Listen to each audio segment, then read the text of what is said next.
യോഹന്നാൻ്റെ സുവിശേഷം 19-ാം അധ്യായം 26-27 വചനം ഇങ്ങനെയാണ് നമ്മളോട് പങ്കുവയ്ക്കുന്നത്.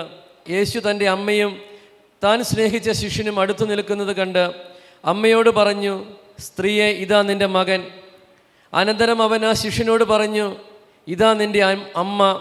അപ്പോൾ മുതൽ ആ ശിഷ്യൻ അവളെ സ്വന്തം ഭവനത്തിൽ സ്വീകരിച്ചു. ഹല്ലേലൂയ. ഇത് എവിടെ കിടന്നുകൊണ്ട് ഈശോ കാണുന്നത്? കുരിശിൽ കിടന്നുകൊണ്ട് ഈശോ കാണുകയാണ്. എന്താ കാണുന്നത്? അമ്മയോട് ചേർന്ന് നിൽക്കുന്ന മകനെ കാണുകയാ. ആ കുരിശിൻ ചുവട്ടിൽ അമ്മയോട് ചേർന്ന് നിൽക്കുന്ന മകനെ കുരിശിൽ കിടന്നുകൊണ്ട് ഈശോ കാണുകയാ. ആ സഹനത്തിൻ്റെ കൊടുമുടിയിലെ വേദനയിൽ മരണത്തോട് മല്ലടിക്കുമ്പോൾ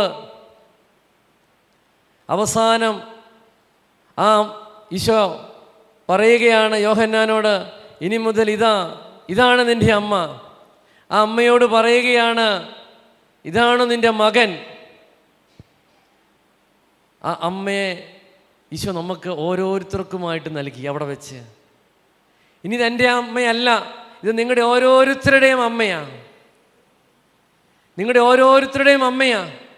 വിട്ടുകൊടുക്കുകയാണ് അമ്മയെ സ്വപുത്രൻ. ആർക്ക് വേണ്ടി? നമുക്ക് വേണ്ടി വിട്ടുതരികയാണ്.